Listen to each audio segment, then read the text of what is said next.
All right, we'll get started. We'd like to welcome David Ford into the interview room here at the Arnold Palmer Invitational presented by MasterCard. David is competing this week on the Palmer Cup exemption and making his third career PGA Tour start. So David, if we could just get an opening comment from you on the excitement of teeing it up this week at Bay Hill. Yeah, I'm thrilled to be here. Very grateful for the opportunity. It's been a special week so far, even though the tournament hasn't started. It's just been really fun to hang with some of the guys, to see some old friends like Nick Dunlap, and just to play a great golf course. So it's been fun so far. As I mentioned, this is your third start, played last year in the Barbasol Championship in the RSM Classic. What did you learn from those two starts, getting those under your belt that you can take to this week? Yeah, I think the biggest thing with playing PGA Tour events for me as an amateur is just being comfortable. I feel like my game is ready to compete, and my preparation for those events was solid. But I think more than anything, it's just being comfortable. I remember starting out at Barbasol and RSM, I was super nervous on the first tee, and super nervous even in the practice round yesterday. So I think just being comfortable is the main thing, and I've had a few reps being nervous this week so far in my practice round. So it's been good to get a little bit more comfortable throughout the week. You mentioned Nick Dunlap. Is there any other players or Nick, maybe, even though he's only a couple of starts in, any advice that those guys have given you, or maybe a North Carolina legend, Davis Love? Yeah, I think the biggest thing that Dunlap said to me, I kind of understood it more coming from him, was that I asked him how the PGA Tour was so far, and he said the biggest difference is just getting comfortable, and it's not about his game. I mean, we all know that he can win on the PGA Tour, and we know how good he is, but it's just about being comfortable and understanding that his life has changed a lot. And so I think for me, kind of as I touched on earlier, it's really important just to be comfortable, and I'd say that's the biggest piece of advice that's been helpful. It's not really about the golf game that's lacking. It's just the comfort level at sometimes. All right, we'll take some questions out here. We're going to start with Sean Martin, PGAtour.com. Playing with Scotty Scheffler yesterday, what was the biggest takeaway or best piece of advice? I think physically, he was amazing. Like, just ball striking was incredible. He had an amazing 6-iron on 17. My caddy said it went into orbit. It was so high.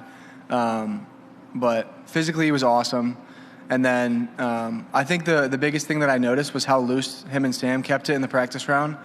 And they weren't going out there grinding, trying to fix their golf swing or anything. And they were just going out there to have fun and learn the course. And that's a big thing that I think I've done well in amateur golf. But then at my last two PGA Tour events, I kind of got caught up more in the physical side of it and trying to make sure everything's perfect.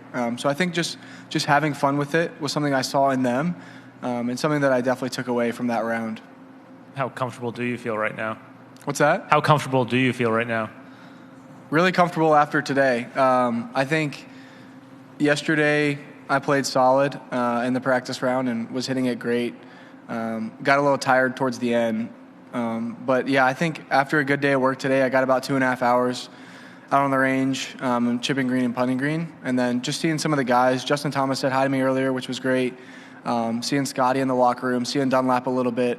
Just being comfortable with the environment more has been great for me. And I feel really comfortable, a lot more comfortable than I did at Barbasol and RSM.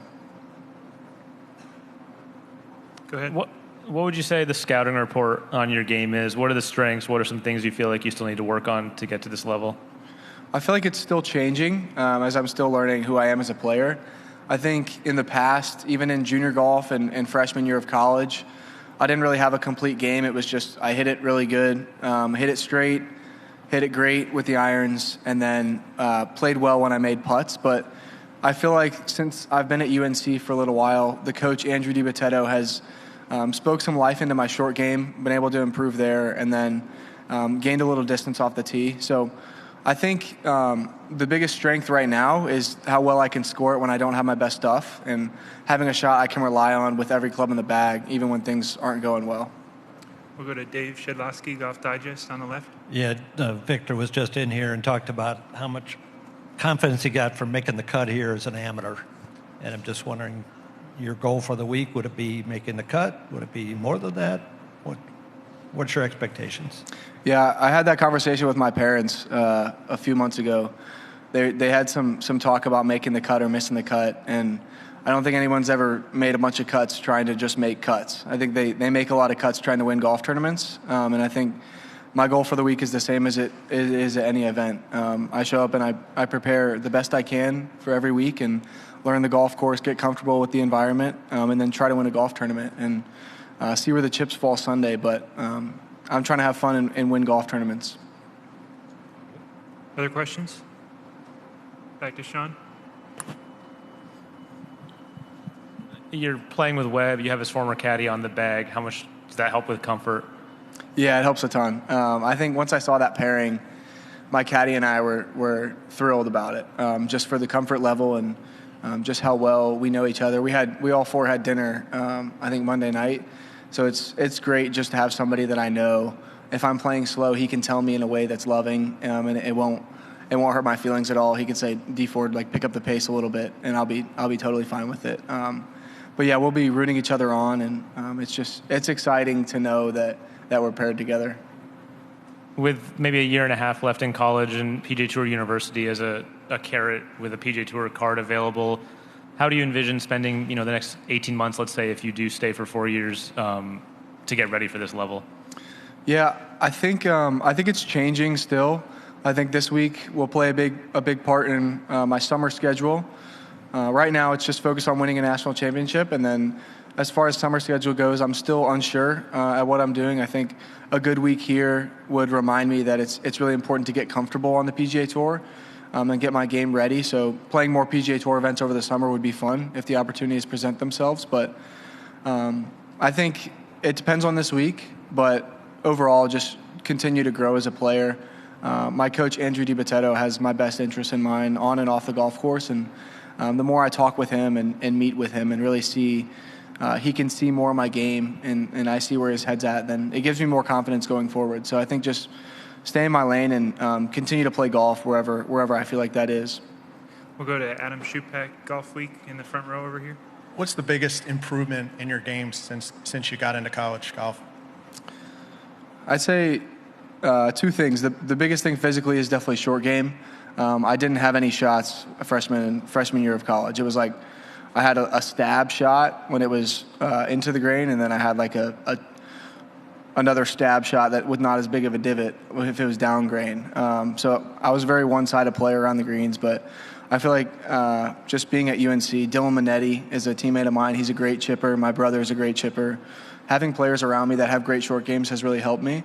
And then on the mental side, I think just understanding my game better. So when I have a bad round, it's usually completely mental because there are things that I can do in my golf game that I know I can do better. But when I manage those things well and when I really, I guess, take the time to understand my misses and understand where my game is at in a week, then I've definitely grown in that area, and it really helps me score better on those days when I don't have my best stuff.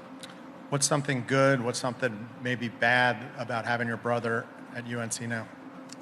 The best part is definitely having somebody to talk to who understands pretty much everything I'm thinking. I could send him a picture on text and he would understand exactly what it means. I think the bad thing is knowing that both of us will have bad rounds and it's hard to see the other one struggle. I think when he struggles on the golf course and when I see him get so caught up in his score, then it hurts me more than just seeing any of my other teammates struggle. So that's probably the bad thing about having him there is knowing that I'm really close to see all of it. But that could be taken as a positive as well, just with being there for him and understanding how to coach him. Any other questions? All right, David, thank you very much for your time and best of luck this week. Thank you.